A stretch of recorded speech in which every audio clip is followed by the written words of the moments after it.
Morning, thank you for joining us and welcome to the first in the occasional seminar series where we're focusing on pedagogical impact and transfer, which is the new name for my strategic lead role in LITE, moving away from educational gain as that's been taken out of the TEF and towards a sort of focus on what the impact of what we do through pedagogy is.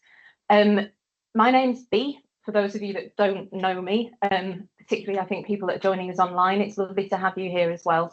And I'm going to talk for 2 minutes just to introduce Paul Ashwin, who I'm delighted has agreed to join us here on campus. Paul, I think you've seen his bio. Most of you have seen him talk at Leeds before when he came to give a keynote at the Student Education Conference a few years ago.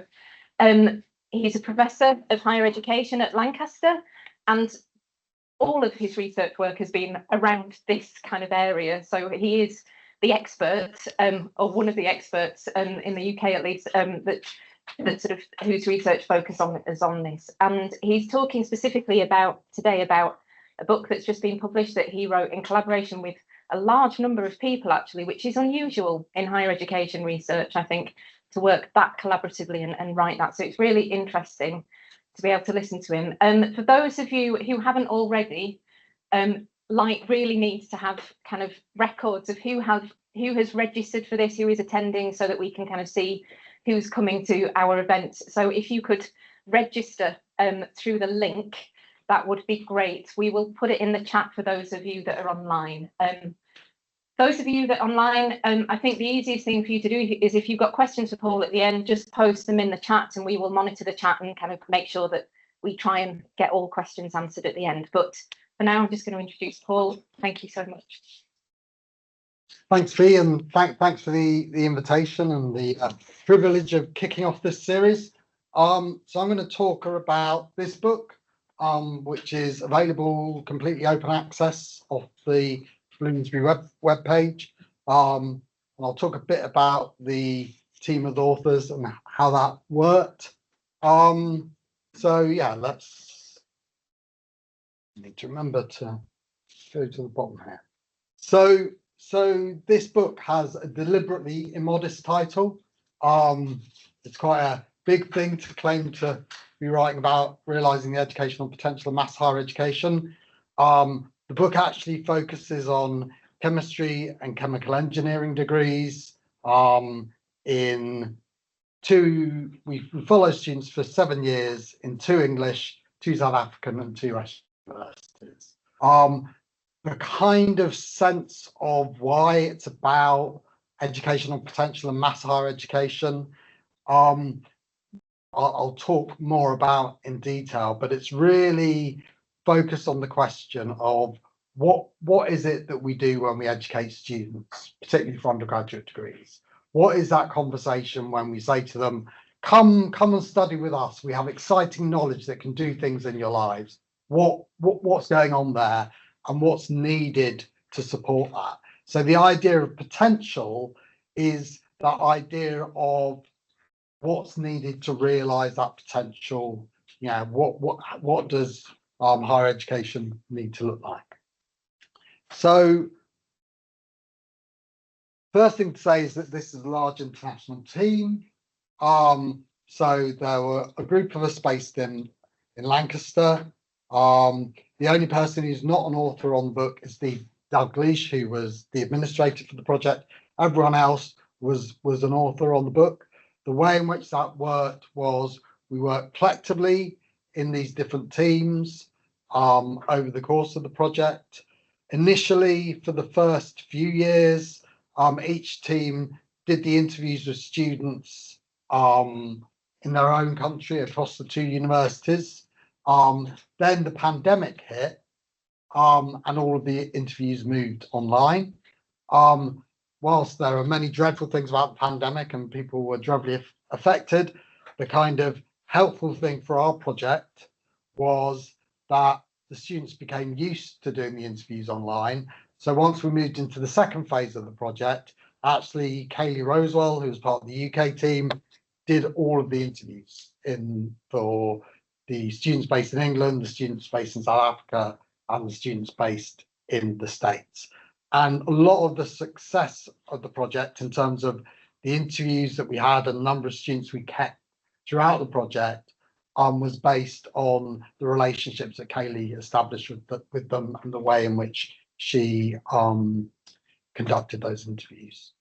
In the US team, Ala Abdullah and Benjamin Goldschneider actually did their PhDs based on the project. So their PhD theses were written around the project. The way in which the writing of the book worked was that I essentially drafted it all, got feedback from everyone else, and then redrafted it on the basis of their comments. So it's kind of my take on how the project worked, but everyone's agreed to it. But my strong view is we couldn't have done what we were trying to do without everyone involved. And so everyone's a co-author and everything was generated together. Now, this project built on a previous project that I did with Monica McLean and Andrew Abbas. So in that project, we looked at sociology students in 4 universities in England. Okay, and we tracked them for 3 years and kind of were talking about their relationships to knowledge, why they were transformational, how that worked. When we talked about that project to people, the response we got was, yeah, well, that's kind of interesting, but it's sociology. It's not a real subject, is it? So when this opportunity came up, and it came up through the Centre for Global Higher Education, so Simon Margerson and others were putting together a bid for a research centre focused on higher education, and I was basically asked to design a research project that I wanted to do. And I thought, well, okay, let's have some real subjects like chemistry and chemical engineering. I think we can all agree they really are real subjects, not like sociology. And the advantage of focusing on those subjects was, whereas with sociology, an international curriculum for sociology doesn't make any sense. Sociology is different in different countries and different areas, with some overlaps, but broadly different. Whereas with chemistry and chemical engineering, an international curriculum makes sense. There's international accreditation of chemical engineering. There's overlap between chemistry standards. So actually, within those areas, you can start to think about how those curricula, how those students, how those institutions look.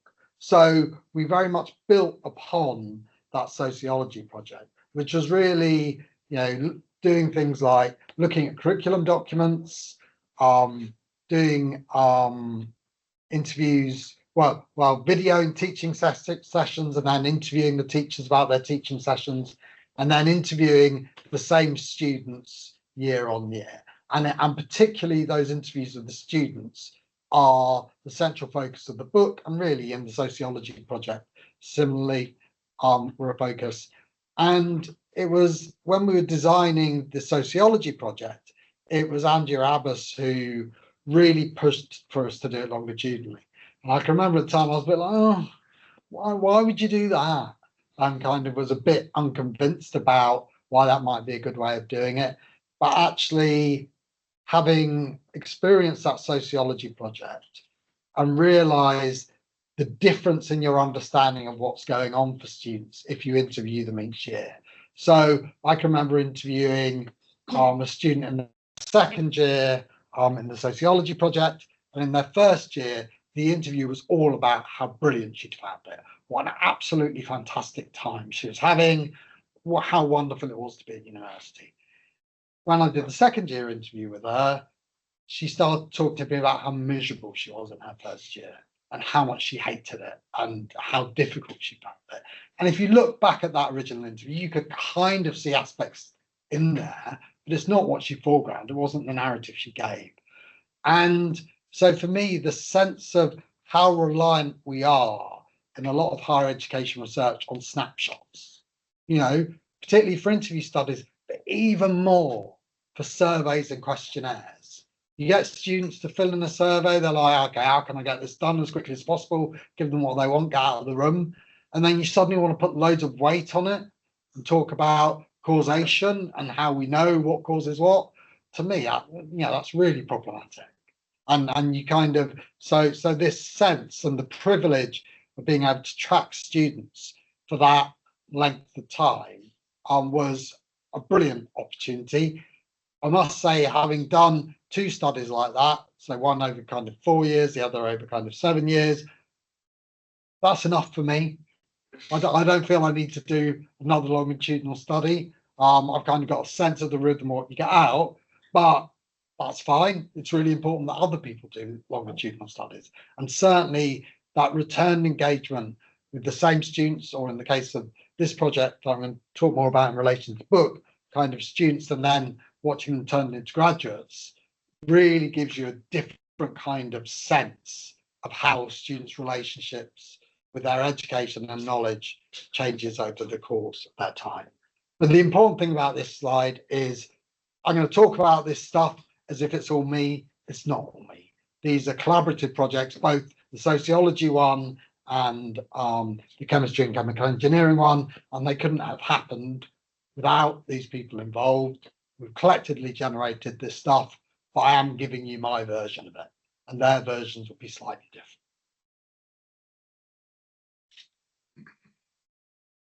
Okay, so for the for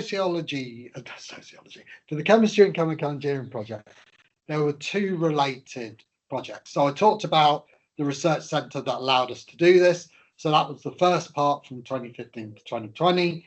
And what we did was we studied students studying chemistry and chemical engineering over the 3 or 4 years of their undergraduate degrees in 12 departments. So we basically had 2 institutions per country, a chemistry and a chemical engineering degree in each, and we tracked them. Originally, it was just going to be the UK and South Africa, which is why that Understanding Knowledge and Student Agency abbreviation, UXA, is so clever, because it's UK and South Africa. But then Jenny Case moved from South Africa to the US, and went, oh, why don't we do the US as well? So it ruined the abbreviation, but it got us another site to look at. And as I said, we did lots of things in those first 4 years. We looked at curriculum documents. We videoed. Each year we'd check out with the people on the degree programs what a key module was for the students that year. We'd video a class. We'd then interview the person who led the class or seminar or whatever it was about what they were trying to achieve in that session, and kind of thought about that. So we did those things, but it was very much these interviews with around 10 case study students in each department in each year became the focus of our analysis. Then the Centre for Global Higher Education then got follow-up funding. So then what we were able to do was to then extend the project to follow students, or now graduates, afterwards. So some were finishing their degrees, particularly in South Africa and the US. It was far more common for students to take longer to complete their degrees compared to England, where students tend to start and finish together. And then we'd follow them. Some would kind of gone to postgraduate education, either a master's degree, particularly in the US, a kind of medicine's a postgraduate qualification in the US. So quite a few people go on to medicine, having done a chemistry or chemical engineering degrees, into PhDs, and some into employment. And the thing across both projects I was really interested in is this relationship that students have to knowledge. How is it that they talk about the knowledge in their degree, their relationship to that knowledge? How does that impact on how they see the world, and what does it allow them to do? And so there'd be a big part of the kind of interview that would talk to them about that and ask some broadly similar questions across the 7 interviews. Just to say, the US study started a year later because it was over that period that Jenny moved. So we kind of had up to 6 interviews for those students. But we'd look at them and just really think about, okay, how are you understanding knowledge? So across the 2 projects, we ended up with over 700 student interviews. So a lot of data, and it's kind of noticeable to me that particularly researchers get to a certain point of their career where they go, oh, I've got so much data. Wouldn't it be lovely if someone came along and analysed my data? And the further I get into this kind of stuff, I go, yeah, but that's what everyone thinks. Everyone's got too much data, you know, and it's kind of like, you know, we could spend ages with these data, do more with them, and certainly they'll be public available through the UK data centre. You know, I feel we've done what we can with them. Other people might or might not do stuff with it. How much it's possible to reuse that data, I'm quite sceptical about, because we've done it for a particular purpose. We've asked particular questions. We've done it in a particular kind of way. And so the idea that for this kind of data, you could reuse it in the way that you might reuse other forms of data that are about physical things rather than human things, I'm really skeptical about. And actually, much earlier in my research, when I was looking at students' experiences of tutorials at the University of Oxford that I analysed in a particular way using something called phenomenography, very much thinking about how they understood the educational purposes of a tutorial. And then I can remember there was this one interview. So Harris Manchester is the mature one. Well, I think it's the mature undergraduate college at Oxford, and I was interviewing a woman studying English, and she kind of talked about this experience of writing her first essay for her tutor, and then reading it out in a kind of very Oxford, slightly pedagogically rubbish way, and the tutor said to her, right, so this seems to be two essays. And she was like, oh, okay, so is that good or bad? Oh, well, I think we'd rather have one at a time, thank you. Okay, so how do I write one essay rather than two? Oh, no, I can't possibly tell you that. And so it was really clear that within that interaction, there were issues of power, there were issues of gender, there are all kinds of things going on. So I'm like, okay, let's look at the data from that lens. But actually, it didn't work because that's not what I was focused on in the interview. I hadn't asked the right follow-up questions to elicit responses on that. And so for me, just recognizing that interview data gets you a particular account, and that's why longitudinal studies can be so great, because you get different angles on a student's experience, and you kind of see that actually there's a shifting meaning over that time, and the idea they stay fixed is really problematic. But also where your focus is and what you ask them to talk about, you know, obviously it shapes what they say. So the idea you can straightforwardly just use data that's been generated with one purpose in mind to do something else, to me, is kind of quite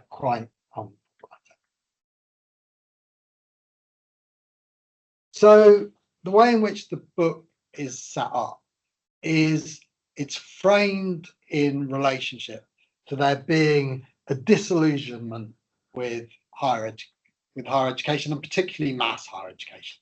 So the idea that it's not kept its promises. And in England and in the US and in South Africa, there are all these discourses that are similar about this.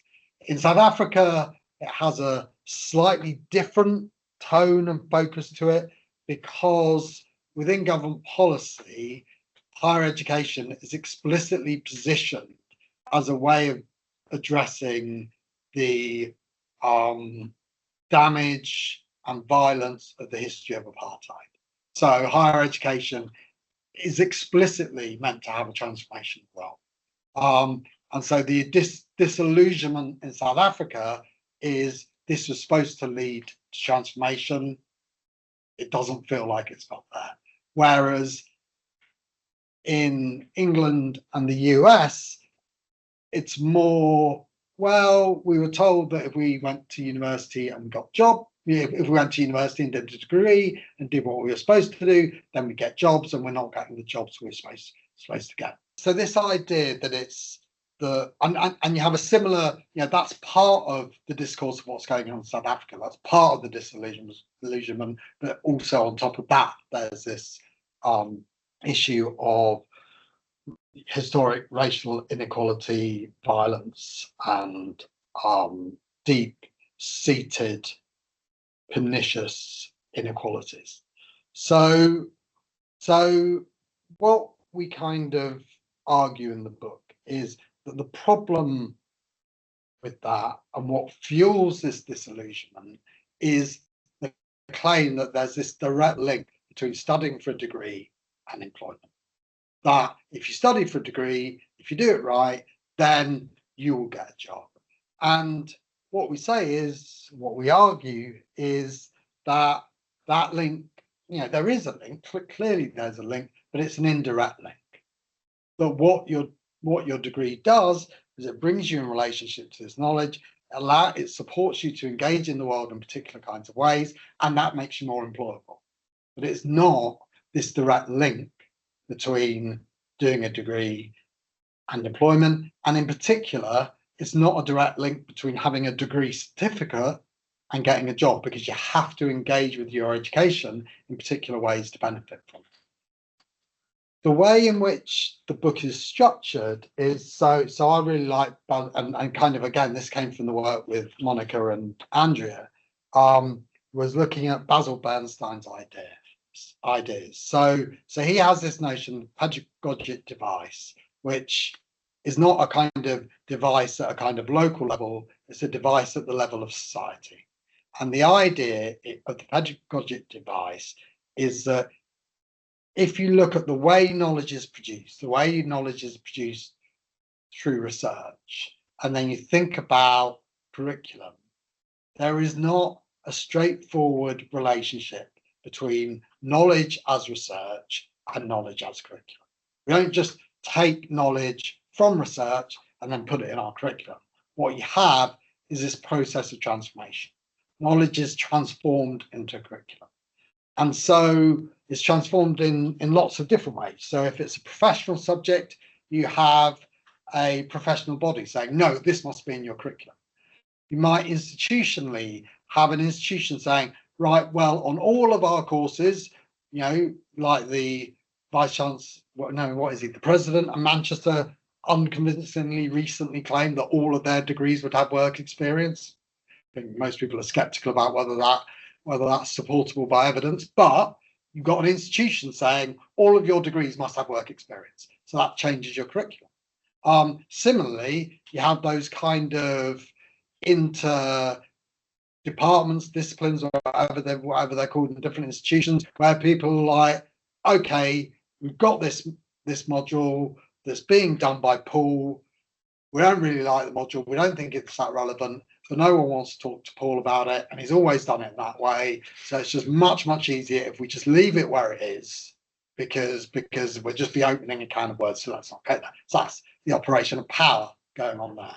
So what happens is, through all these different processes, the logic of a curriculum becomes different from the logic of a discipline. It becomes transformed into something else. And then when students engage with the knowledge of that curriculum, they transform it again. They transform it in relation to their previous experiences, their identities, all those kinds of things.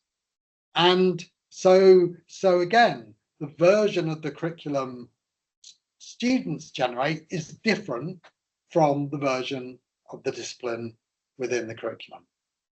And what's really important is that's not a fault in the system.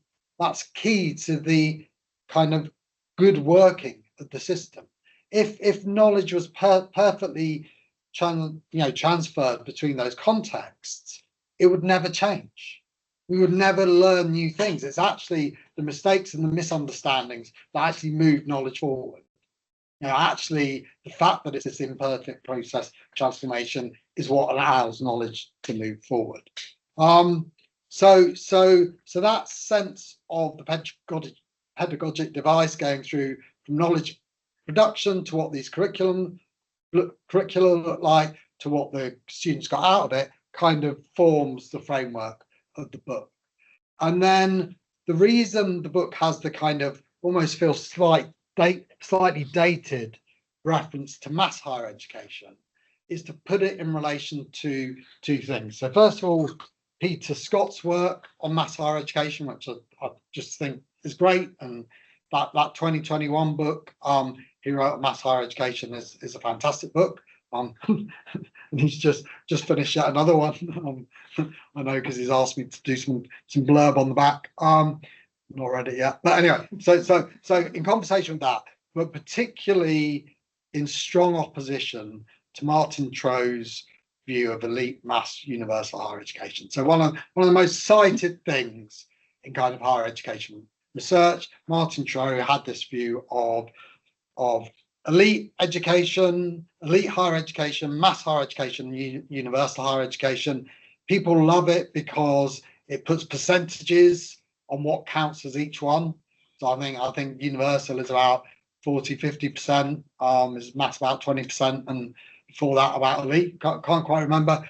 But also Trow gets talked about, or his idea, that idea gets talked about in quite kind of positive terms. Oh, isn't this great? You know, that we have this movement and it's becoming almost more democratized. The book is deliberately in opposition to that. Okay, so the reason we focus on mass higher education is to say, if you look at Trow's descriptions of those different forms of education, so elite education is very personalized education for highly selected students who come in relationship to this knowledge and have this very kind of privileged education and tend to be kind of leaders in government, industry, blah, blah, blah, blah. You can kind of imagine what it's like. And then mass higher education is kind of more for professionals, but they still get access to knowledge. It's not quite as personalized as elite, but it's still this rich engagement knowledge. Whereas universal higher education is something not really different from life. Okay, you have very distant relationship with your teachers. It's not really about knowledge, it's kind of about doing stuff. And so the reason we set up in opposition to that is that education. That is not something. Thank you. So that's not educative. Okay, and what I find really problematic about Trow's position is that essentially my reading of his work is that the whole reason that he pushes for universal higher education is to protect elite higher education. His position is, if we're going to have these elite institutions, then we also need to make sure other people get access to something. And so the real danger of that for me is that we end up in a situation that, you know, I think you could argue there are signs that we might head towards, where you have elite higher education for the privileged who have these personal relationships, develop this personal relationship to knowledge with these tutors who know who they are. And then you have micro credentials for the poor. And that's what they get. And even worse than that, you say, well, you've all got the same thing. You've all got higher education. What's the problem? Now, people aren't stupid, so I don't think we'll get there. But for me, that's the real danger, that you call all this stuff higher education, you pretend it's all educative, and actually some of it is and some of it isn't. And so the reason we frame the book in relation to mass higher education is that that's about extending access to a knowledge-rich form of education, whereas universal higher education has the knowledge taken out of it. It's about a set of kind of enrichment experiences rather than actually offering an education to students. Where we ended up with, and when we looked at this, and this starts to directly answer the transformation question, is when we talk to students about the knowledge that they got from their degrees, and there was a part of the interview where we particularly focused on this. The way in which that seemed to be expressed across these 7 years was a sense of students moving inside knowledge. So they kind of moved inside the body of knowledge they were studying and then could engage with the world from this perspective of this knowledge. Okay, so they kind of would engage with the world as a chemist and see it in certain ways. Now, this is not an original insight from us. If you look at John Bowden and Ferenc Martin's book, The University of Learning, that was published, I think, in the 80s, that book asks the question of what's the point of a university degree where everything students learn could be out of date before they finish or X number of years afterwards. And they make the argument that the purpose of a university degree in that context is to engage with the world as a chemist or a chemical engineer or a sociologist or whatever.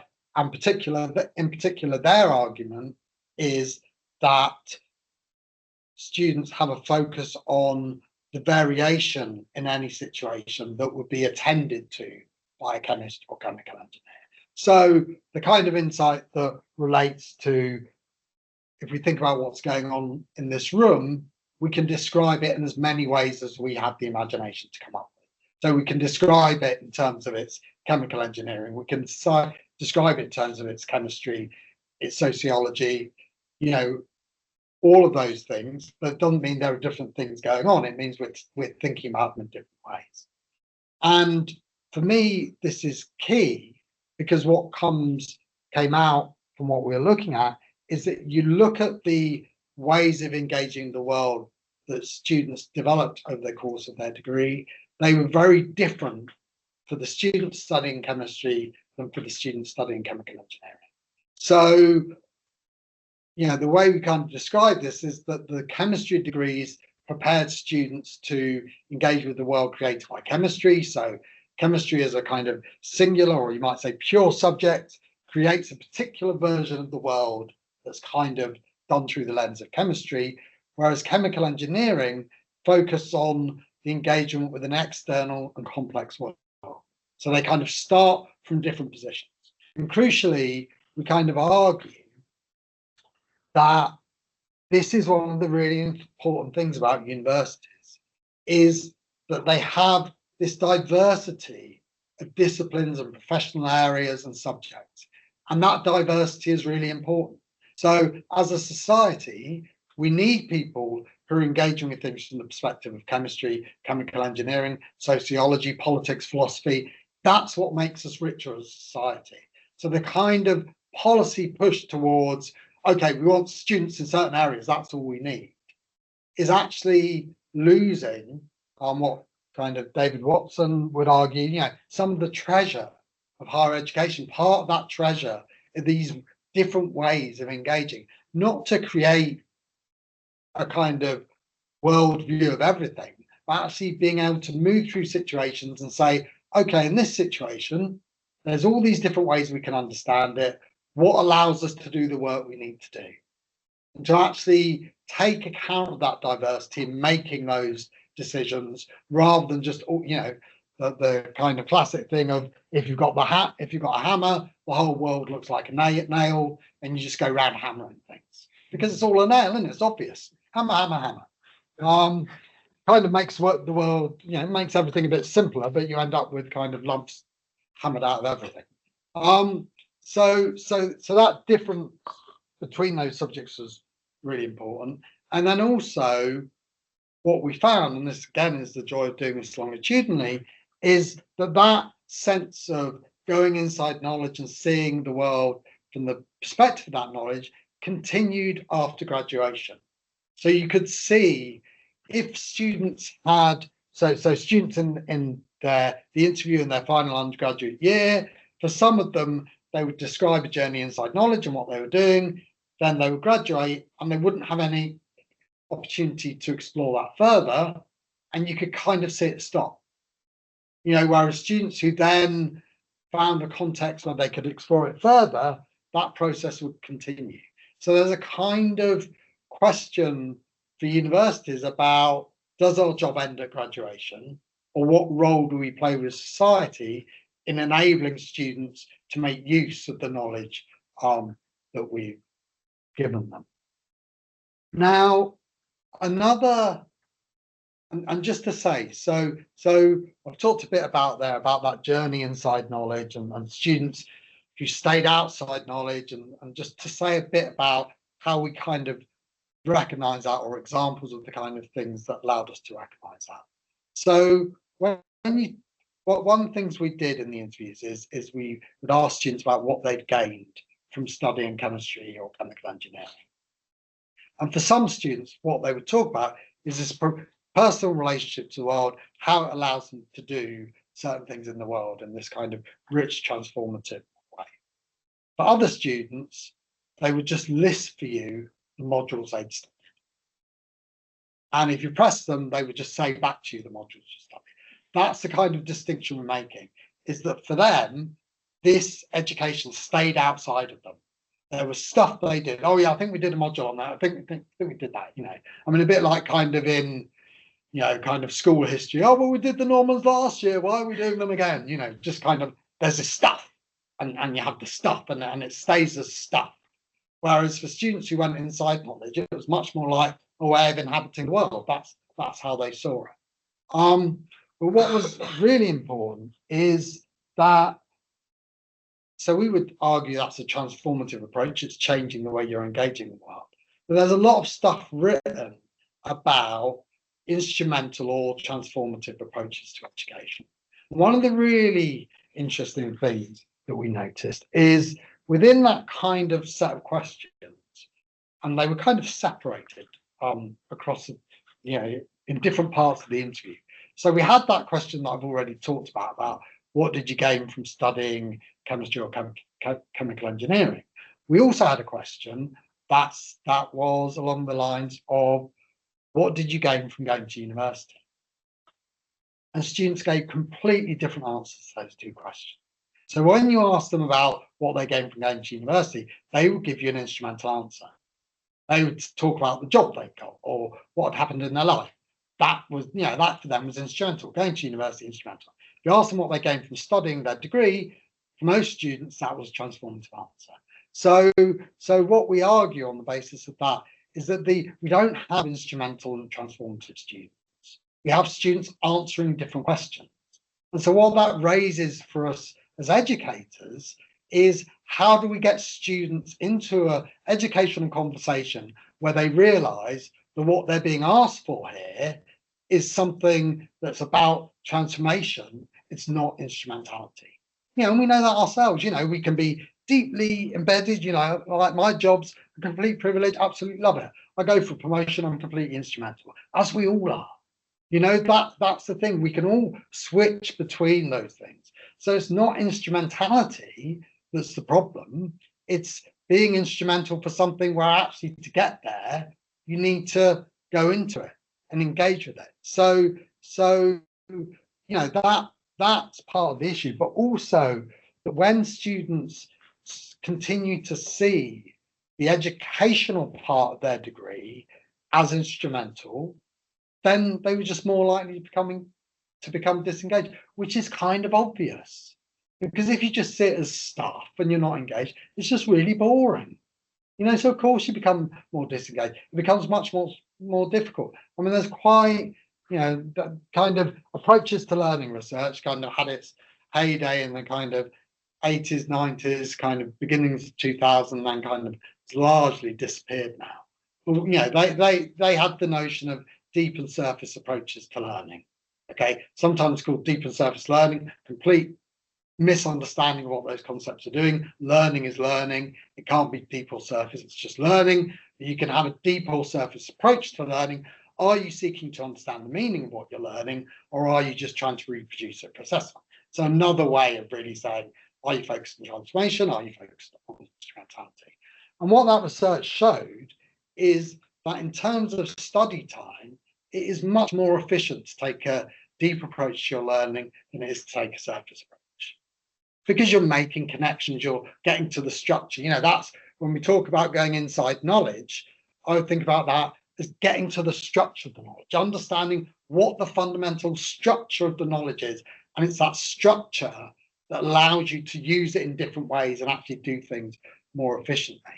And this is kind of key to that penultimate point on this slide, which is that where students stayed outside the knowledge and just told you about the modules they were studying, then they either ended up in jobs directly related to their degrees, or they ended up in non-graduate jobs. Whereas for students who got to the structure of the knowledge, they could do loads of different things with it because they had the structure. So we had chemical engineers who I mentioned in the US about medicine as a postgraduate profession. I think it's actually the same in South Africa now, I can say that.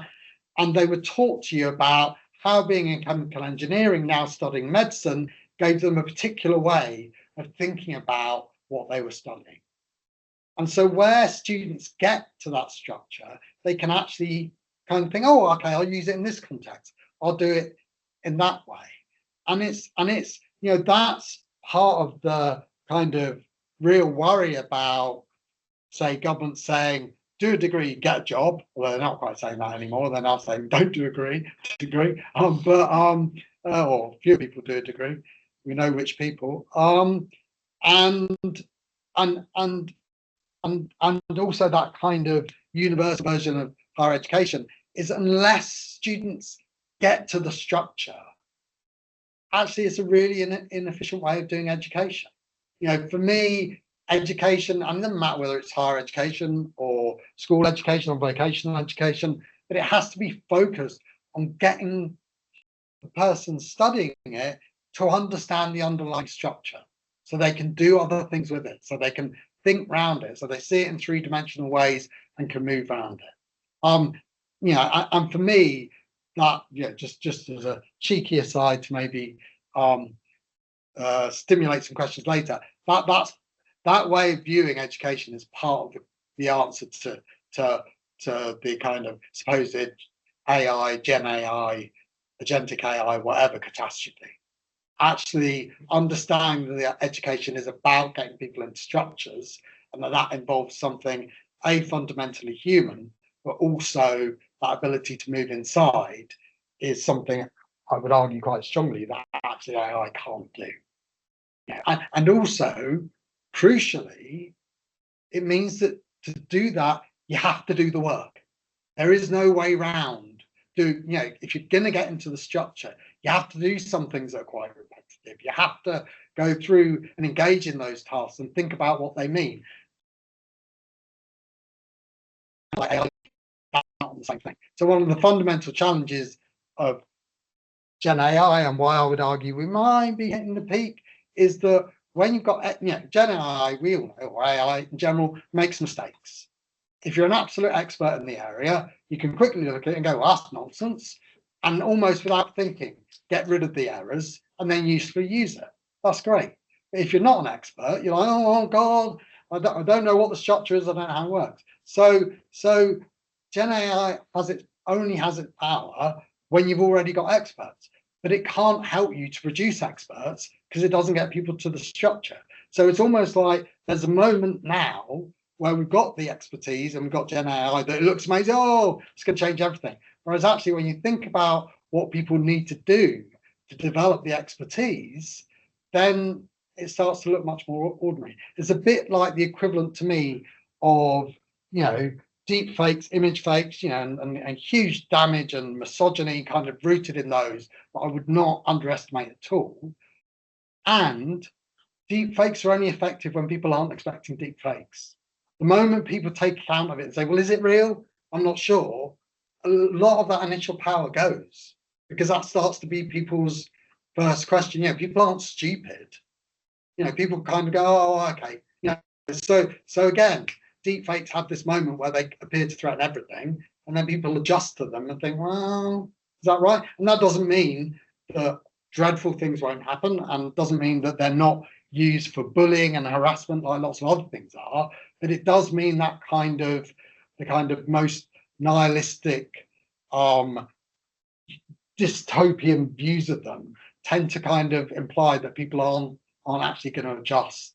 You know, that actually most people can kind of get used to these quite quickly and adjust to take account of it. Anyway, wander off topic now.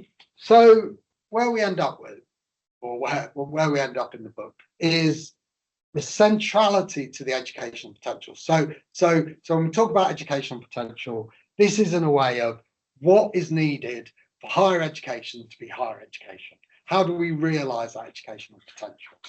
And we argue that it's about bringing students in relationship to these structured bodies of knowledge. Now, when I talk about structured bodies of knowledge, there's kind of a few things I need to say about that. So I'm not talking about single disciplines like chemistry or philosophy or sociology. We have chemical engineering, which is, Bernstein would call it a region, but it's, you know, it's interdisciplinary, but it still has structures of knowledge. So it doesn't need to be single disciplines, it can be mixed of disciplines, but fundamentally it has to have a structure. Yeah, and what we're doing, I kind of started off saying about what's that process about when we say to students, oh, we've got knowledge that's exciting and useful, come and study with us. What we would argue based on this work is, and its relationship to, you know, loads of other work that other people have done, is we're saying, look, come, we'll get you to the structure of this knowledge, and that structure will allow you to do something. Now, when I talk about structured bodies of knowledge, I'm not talking about the text of the knowledge. You know, I'm not talking about knowledge as a text. I'm certainly not talking about Michael Gove version of knowledge that's all the rich understanding of the world that we have, which has no structure. You know, fundamentally, you know, the kind of knowledge-rich Gove version of education has no structure. It's not educational in the way that I'm talking about. But you know, so it's embodied, it's in text, it's in images, it's in lots of different things. So, you know, and it's kind of amorphous. And then a text can give a particular version of it. You know, one of the kind of useful ways I think about this is if I think about, so the role I had at Lancaster previously, I've been in lots of PhD vivas, you know, loads of them, supervised lots of PhD students, nature of the work, asked me how many undergraduate essays I've marked, not many. Okay, so just my focus has been particularly on PhD vivas. And my experience in those vivas is that the thesis that the candidate talks about, you might say the thesis in their head, but it's kind of more embodied than that, is always better than the thesis on paper. You know, the way in which they can give you a rendition of that knowledge is much, much richer than the way they can talk about it. And often you'll go to a viva going, oh my God, why have they done this?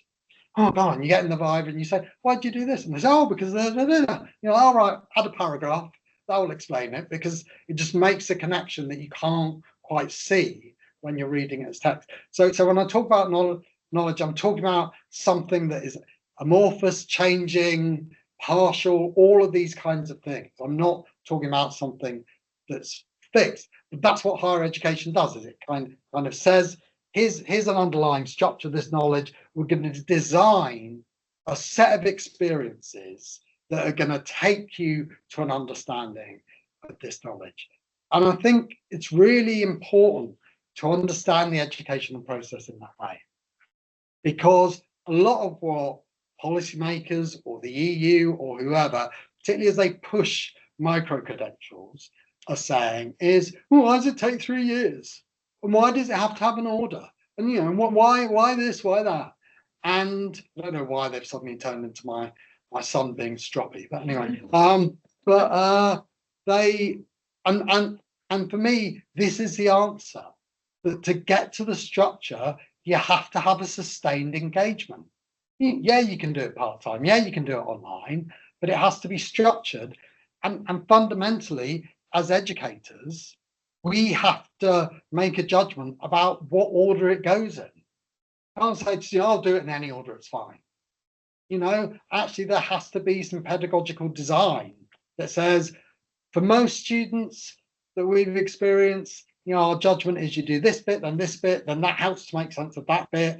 We'll give you, you know, the kind of sense of a almost spiral curriculum. We'll give you a go at it first, and then we'll go around and do some other bits, and then we'll come back to it. And all those kinds of careful pedagogic designs that are different in different areas. And, you know, fundamentally, the ways that students engage with the world for chemistry and chemical engineering are different, and they're different for the graduates. And the ways in which you educate people to get to those structures will be different.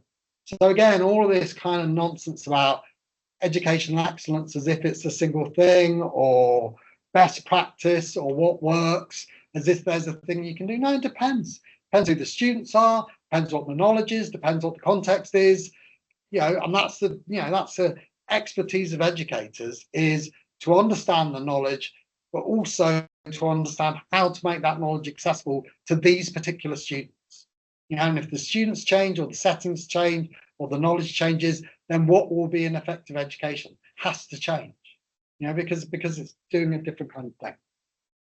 Fundamentally, for the project, the fourth point is that across those, so within the sample of institutions that we had, particularly less so in South Africa, but particularly in England and the US, we had one English and one American university that were very focused on elite education, and one English and one American university that were much more focused on educating diverse cohorts of students. And what we found was that all of those institutions could do this. So fundamentally, we would argue, and again, it's based on limited data, it's an argument, but we would argue that this is something that is achievable. This is something that higher education can do, and it doesn't have to be done in elite settings.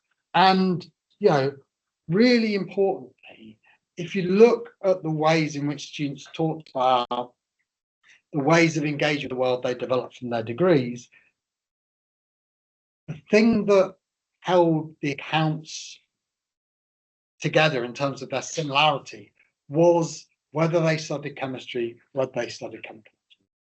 So the chemists had far more in common in those accounts than the students from the same country, or the students from the same institution. So there's something fundamental about that relationship to knowledge. And because these are international curriculum, you could see them across the different areas. The chemists, most of them were recognizably chemists. The chemical engineers were recognizably chemical engineers. So that again, that sense of what that means both for the diversity of higher education, how important it is that we give students access to diverse bodies of knowledge, but also the fact that those subjects really, the differences between those subjects and disciplines really matter. And so what we kind of argue as a whole is this sense of, if you're going to realize the education potential of mass higher education, then you need degree programs that focus on taking students inside knowledge. So going back to the critique of trowel and universal education is just saying that is not education. That does not take students inside knowledge. It does not get them to the structure. To pretend that's the same kind of thing as doing a degree that takes you inside knowledge is just completely misleading. And kind of within the contemporary context, pretending that giving students access to a series of micro-credentials that they decide is the same as giving someone access to an undergraduate degree that's been carefully designed to bring them into contact to knowledge is completely misleading. They are not the same kind of things. I mean, in a way, it's completely backed up by what happened with MOOCs. So as same as Gen I's, same as television in the 1970s was going to change everything. MOOCs were going to change everything. Oh my God, we're never going to be in a room like this again. We got MOOCs. And basically, most people who do a MOOC already have a degree. We would argue, within the kind of tone of this research, that's because they've done a degree, they've got access to a structure of knowledge, and then they can make use of a MOOC. If you don't have access to that structure of knowledge, then actually doing a MOOC is kind of largely incomprehensible because you don't have a position from which to understand what's going on in the MOOC. So, but this puts responsibilities on institutions to actually really focus on that educational journey. If we're going to say, actually, no, we do something different from micro-credentials. No, we do something different that requires this sustained engagement with knowledge over time that's carefully designed, then we actually have to do those things. We can't just say, oh yeah, that's great, right, get them all in, get them all into this course. We're not quite sure what it does, but hey, You know, so for me, it really foregrounds higher education institutions, universities' responsibilities for taking that education really seriously. And we know, despite what things like the TEF would try and tell us, that across most institutions, there'll be programs that do that absolutely brilliantly and have a completely committed team and do that, and others where that doesn't happen. But even more confusingly, those things always change over time as well. You know, so actually, you know, and I think it's really important to recognize this as educators about what success looks like, is that success in education looks like getting something that works for a couple of years and then stops working. That's as good as it gets. There is no age-long empire of this thing and, oh, isn't it amazing? There's a thing that works, brilliant, okay, you know, we've done it, it works. Oh, we'll stop working, what we can do now. You know, that's what education is. You know, Gert Biester talks about it in terms of the beautiful weakness of education. You know, that weakness is really important. And the only way you can get over that weakness is by taking all the complexity out, removing all the education, and then it becomes something strong and meaningless. Yeah.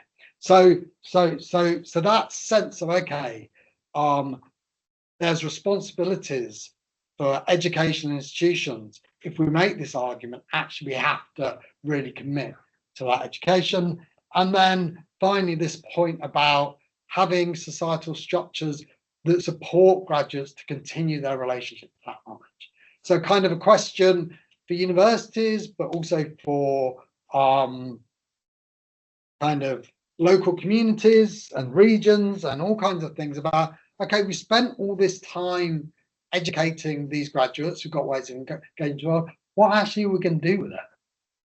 You know, do we have the right structures to actually make something of that that allows people to continue to explore what that knowledge has taken them?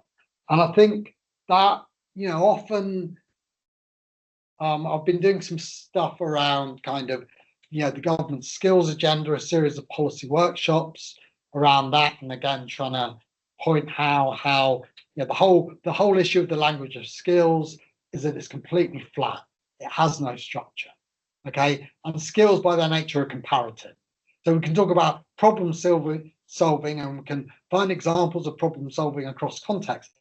They're fundamentally comparative. They don't get you to what is fundamental about expertise in a particular area. But policymakers love the language of skills. You know, they use it to mean all kinds of different things. So can't get them away from those skills. But how do we get them to understand that the education and the skills are not the same thing? Because the whole language of skills, you go, oh, I've named the skill, you know, problem over. You know, I've named the skill. So, you know, once you name the skill, you give someone the skill and they go off and they do the skill. You know, it's kind of the ultimate transfer version of education. So actually within that, trying to say no, because if it's educational, it needs to get the structures, and that's much more difficult. And so you can understand why skills are so attractive to policymakers, because it makes it look easy, cheap. You don't need expert teachers. The moment you talk about getting people to structures, you need expert teachers who are expensive. You know, there's no guarantee to success. All of a sudden it looks really difficult, but actually, and expensive. But it's not nearly so expensive as doing skill stuff that doesn't work. You know, that's the thing. It's like, no, this is just a complete false picture of what's possible. But one of the things that's often said in relation to those debates, is that students want access to work experience. Work experience is fundamentally important, which is why the president of Manchester made that comment about everyone having access to work experience. I think that's a misreading of what's going on there. What students, I would argue, fundamentally want, you know, clearly just my opinion, speaking on behalf of all students, but as a middle-aged man, whatever. But anyway, I've gone there, so I better commit. Is they want to use their knowledge in the world. That's what work experience gives them. But it's also what community work could give them, or volunteering work. But it's actually saying, I've got this stuff, how do I do it with something in the world that actually matters and is actually at stake? And thinking about how we support that and how we scaffold that in a way that doesn't start off with high risk context, but allows people to kind of explore and develop their expertise, rather than saying, okay, once you've got the certificate, the education's over. You know, it's something that continues. And I think when people take that journey inside knowledge, they know that's part of the deal. You know, they understand that actually this thing isn't static, it's moving. So that's kind of, that argument is kind of what led to the arrogance of the title of the book. You know, because originally we had something that was much more probably appropriate and modest of, educating chemists and chemical engineers. You know, we're not talking about the whole world, but kind of as finished, but it's like, no, let's just go for it. Let's just, I talk a lot about the nature of argument, and I talk about a lot, and now I talk a lot in terms of what we argue is. And that's really important for me in what I do, because if you're positioning something as an argument, you are accepting the possibility that you're wrong. You're setting up a situation in which someone can come back and say, actually, no, this. And that's what, when you do a PhD, thesis means argument. And part of the really important modesty of that is that you frame it in a way that allows someone to retort, but actually, quite often, when you hedge it too much, when you kind of say, oh, caveat, no one knows what you're saying. So kind of, the arrogance of this title is to say, here's the argument, respond to the argument, and we're making it as clear as we can. And to do that, we're stating it boldly, but not because we think we're right, but because these whole things are about building collective conversations about how we educate students. How do we get this educational potential when we're in a situation where, when we're inviting students into higher education, we're also inviting them to take on a mountain of financial responsibility, debt, whatever you want to frame it as. We need to be confident that that's something that we think is worth doing. And so this is our contribution to the conversation, and hopefully I've left enough time so I have some of your contributions to that conversation. First, a bit of a comment, and actually, as a chemist, even the little bits in which you were talking about, I think you've got it spot on. So yeah, I need to get into reading it.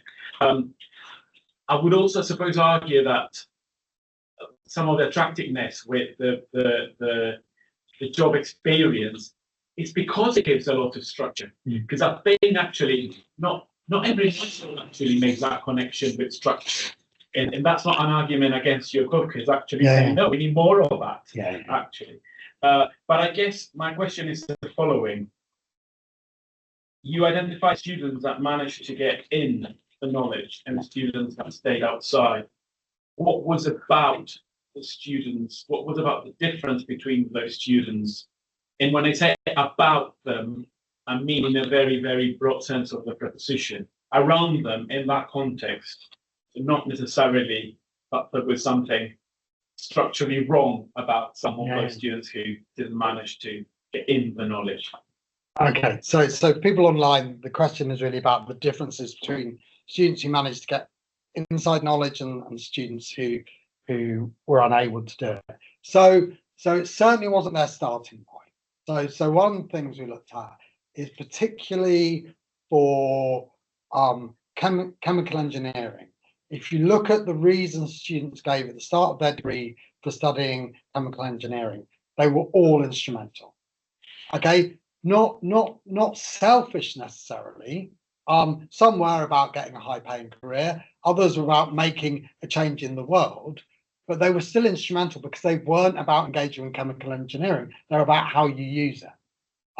So it's certainly not that some students came being interested in transformation and going inside knowledge, and other students just stayed outside. And I would argue that the fundamental responsibility of educators is to say to students, okay, we understand you might be doing this degree, because you think it leads to a very high paid career in banking or whatever it might be. But actually, which is one of the roots of chemical engineering because of the way they understand systems. But actually, to get there, you need to engage with the structure here. You need to understand that you need to get to structure. And the students who stayed outside knowledge never quite got that, never understood that studying meant understanding the fundamental structure. They just in their accounts, there was never that moment where they were like, oh, that's what it's about. So it, and that kind of fits with the kind of weakness of education argument that we draw on from Feaster. And also the other thing I want to say about the relationship to the world is that, again, happened in chemistry, not in chemical engineering, is by the end of their undergraduate degree, there were some students who were studying chemistry for the sake of studying chemistry. That was all, they were completely focused on knowledge for knowledge's sake. And none of those students, I think all of those students who had that position, by the end of their degree, just did not know what to do. So because they hadn't thought about how this relates to the world, they also really struggled. What am I supposed to do with it? I've studied it for the sake of studying it, but now there's this thing called the world. I'm about to, either find another education program that means I don't have to go there, or I'm going to have to go there. But actually, so we talk about in the book, actually, it's always about the relationship between the students and the knowledge and the world. And actually, part of what a degree needs to do is to help students to start to make that movement towards the world. So again, in this literature, you quite often get that sense of that knowledge for knowledge's sake is better than instrumentality. Actually, no, they both had their problems. There is no, there is no one better than the other. You kind of want students to be thinking about both. Now clearly in chemical engineering, that's kind of what the foreground of what you do anyway. But actually in chemistry, it seemed to be important as well. Yeah, I just wanted to say, Paul, thank you for the talk. I enjoyed it until you started dissing skills. And I think that's where my question is going. Sort of in my view, and I have a very different view about skills than you do, they're not, I see them as part of embodying expertise and learning from doing. So people try stuff, fail with it, try again, and then discover the structure almost by trying to use the knowledge and apply it in different areas. And I'm personally also a fan of the sort of apprenticeship model. Being German is probably not unlikely, because there's a lot of sort of apprenticeships even within my family. One of my children's gone that route. So the question for me is, isn't the issue the separation of skills and knowledge that is at the heart of the problem, where we fail to see the skills in the context of the expertise? So I think the skills aren't all transferable, or some of them are transferable. Some of that very much linked to the subject. I'm just mentioning dentistry here, for example. Some of the skills in dentistry, I'd rather they were part of the course still. So how do you basically square what you said about skills with my experience of having taught medics, where the skill and the skills and the knowledge are intertwined and sort of help in the process of teaching the skills, help the discovery of the structure of the knowledge? Thank you. Yeah, no, that's a great question and a really helpful question. So I would completely agree with you. The issue for me with skills is the separation of skills and knowledge from each other. And within the literature, there's a kind of big, well, not big, there's a kind of recognition of a very Anglo-Saxon use of the word skills.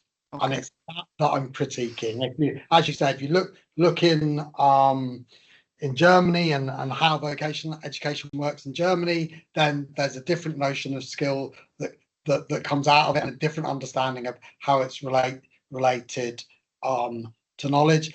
And also just as a kind of aside that's really important is that the whole kind of issue of skills gets presented as if it's a supply side problem, that we're not getting the graduates with the right kind of skills to go into jobs. But if you look at, say, certainly the German model as it used to be, and other successful models of vocational education, it's because they lead to structured, protected professions or occupations. That there's a direct link that gets you into an occupation. So a lot of when people are praising forms of vocational education, it's about how the relationship between education and the economy and how they're structured. And so so kind of some of the policy moments where you say, okay, let's have a German version of vocational education in England. Well, you can only do that if you also take on the structure of occupations and professions you have in Germany that actually links those two things. So that's part of the challenge here, is that, again, if you look at the kind of the white post-16 white paper and its version of how we move the economy, it presents a narrative that education will transform the economy. It just doesn't work that way around. Whether the students get a job or not is far more structured by the state of the economy when they graduate than it is what they did in their degree. So there's also a tendency to massively overestimate how much education can do. And it's tricky because at an individual level, clearly it can do massive things and it can transform people. But when you get to the level of society and you think about who gets what jobs, education isn't playing the major role in that. Actually, there's loads of other things in terms of structural inequalities, the state of the economy, that actually play far more of a role in that than education does. But in terms of your question, you're absolutely right, and thank you for picking me up on that, because it is not skills that are fundamentally the problem. It's the separation of knowledge and skills, as you eloquently said. Thank you. There's another question. Yeah. Oh, sure. There's a question from Ryan online, who works in the Lifelong Learning Centre. So it says, I'm interested to hear about how financial commitments of HE and potential subsequent framing of education as transactional impacted students' engagement with the inside-outside structural argument you're exploring. Yeah, it's a really good question.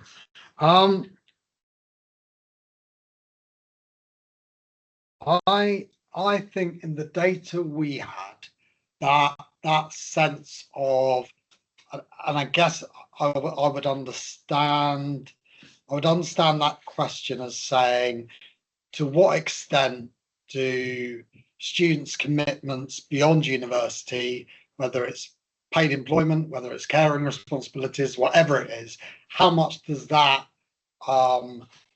prevent them from having the opportunity to move inside knowledge? And I think, I'm not sure our data gave us a clear sense of that, and that's one of the other things I'm becoming increasingly keen on is when we don't know, saying I don't actually know the answer to your question. I think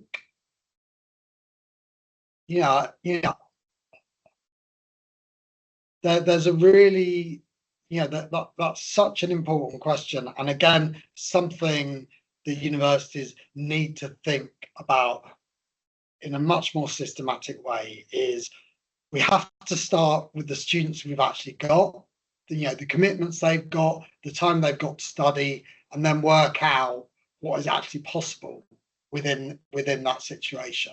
So certainly I would argue there's ways of finding paths through for students who have commitments, but we have to think about that as something, as an educational challenge that we need to think about, rather than kind of pretending that actually students have got lots of study time. And part of the challenge is because the way that credits are thought about in the UK, I think it's EU thing as well is in terms of the number of hours studied. Which is kind of nuts, really, isn't it? I mean, because actually we don't check how many hours they've studied, we check what they can do. So actually what they end up with is an account of what they've done, but we allocate credits in terms of hours.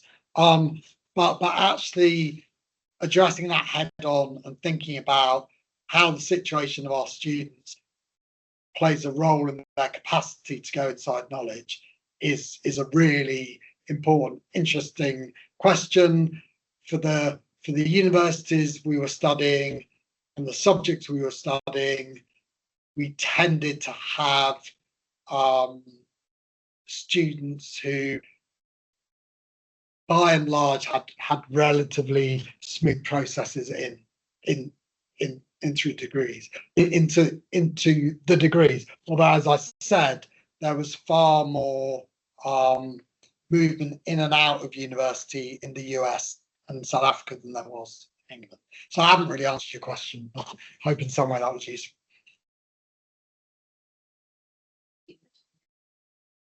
Yeah. So Rana says, what are the insights about tactic knowledge and embodied learning experience in this context? Tacit. Tacit. Okay. Sorry. Yeah. I don't think I actually know.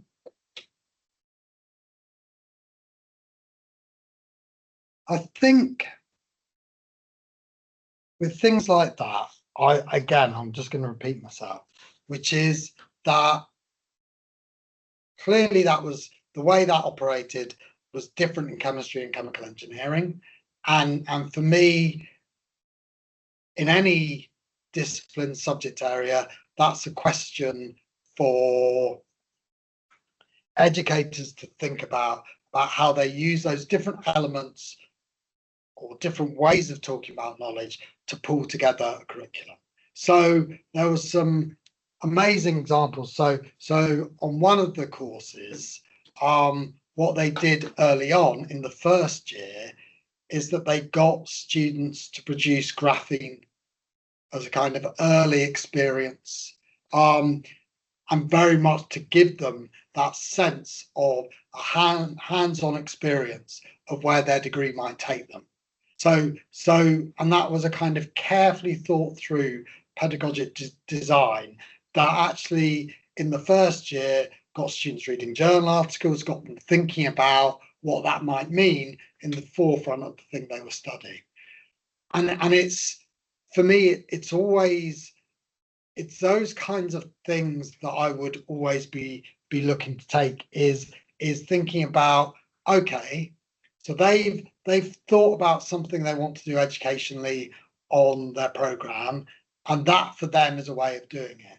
And what I would be saying for other degree programs is think about what it is you're trying to do and ways of doing that. So again, this is for me why notions of best practice are so unhelpful, because okay, take it. We're going to take what they've done and we're going to use it. Whereas actually, my argument would be the people always need to reinvent the wheel.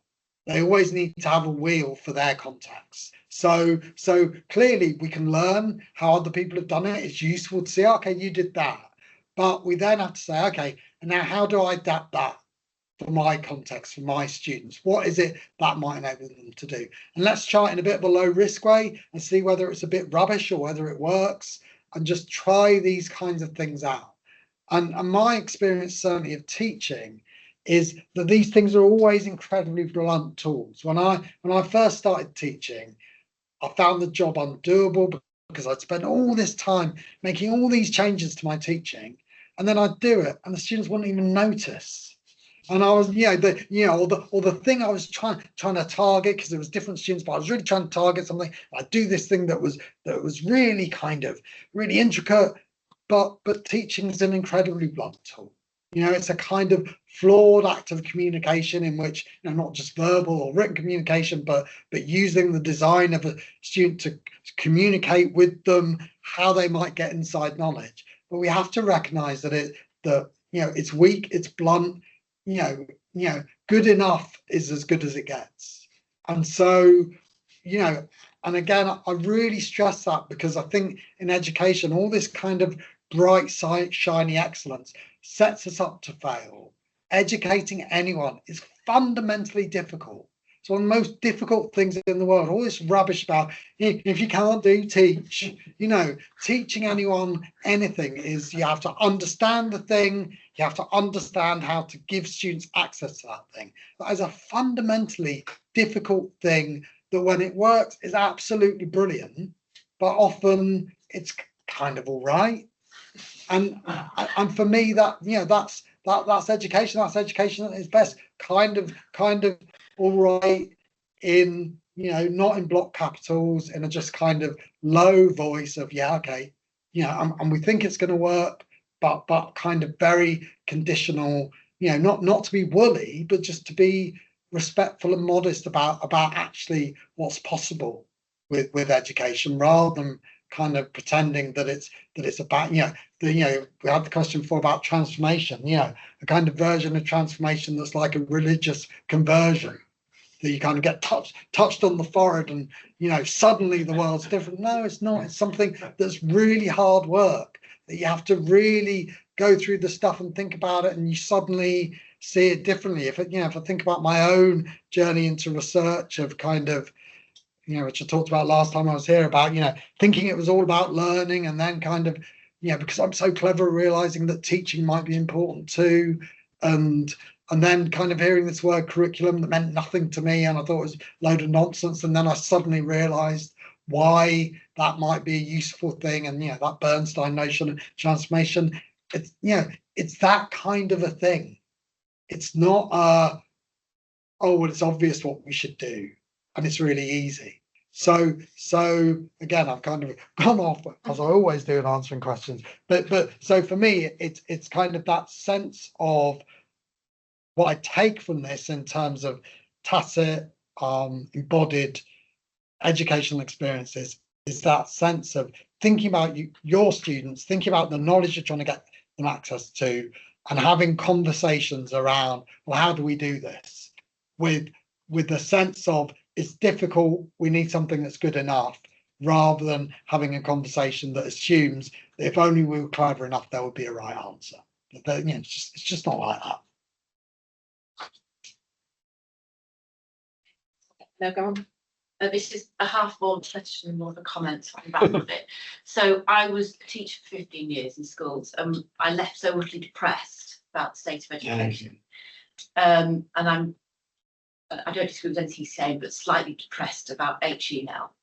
And it feels like we're producing students who come to us who possibly seek a more transactional, instrumental experience of education, and that universities are quite happy to look to provide that, and everything we're being pushed towards, and skills agenda and graduate attributes and all those regimes of accountability around it, around NSS and things. That are we simply putting more and more barriers to a kind of the transformational education that we should be seeking?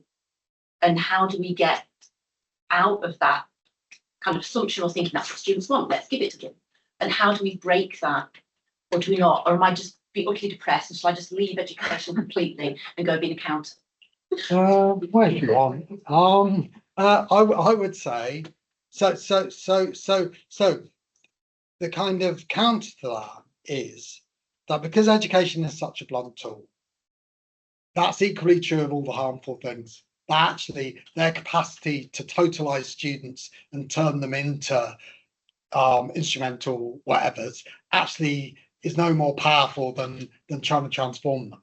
So and certainly doing this project, and whenever one of the joys of doing the sociology project and this project and stuff I've done is that when you talk to students and when you hear them talk about the urgency with which this knowledge can do things in their lives and how inspired they are by that, it's absolutely brilliant, and as long as there's been students, as long as there's been language there, even in long dead languages, there are accounts of how students aren't as good as they used to be. That's always been with us. So in the same way as employers have always said they're not getting the right graduates, that's always, yeah. So all of these things have always been around. So for me, it's about what can we do to try and get it right, knowing that in some ways it will be limited and it will be flawed. And sometimes people kind of argue with me is that when I'm saying as educators, we need to know what kind of graduates we're intending to produce.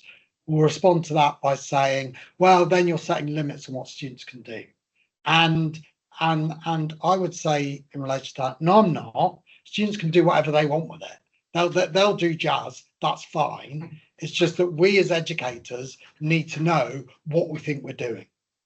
And then students can use it in as many ways as they've got imagination. But if we don't know where we're trying to get them at the end, then why are we inviting them into that conversation? So I don't feel depressed about it. Similarly in school, at a system level, I'm really worried, particularly about English education, that we're so focused on identifying the brightest and the best rather than bringing the brilliance out of everyone. That to me is a real concern and a massive waste of potential. So that at a system level, I'm with you, but I think actually when you engage and you offer people opportunities, they do amazing things with them. Not all of them, not always, but it's kind of, it's kind of wrapped up for me of the fundamental human nature of education and things. I always, my kind of sense of it is always, if things feel utterly depressing, then they're probably about to get a little bit better. And if things feel as good as they could ever be, then you know that tomorrow is going to start going. That's kind of like, though success is a brief moment to be enjoyed, and then you're back to the grind of it. So, and that's why I kind of talk in different ways a lot about setting expectations. Is that if you think that a kind of messianic transformation is possible, then of course you're going to be disappointed. Whereas if you think, okay, a little bit of change and some people using it to do something really interesting, that's success, then it kind of gives you, it allows you to be kind to yourself and give yourself the stamina you need to keep going with it. That's where I've ended up anyway.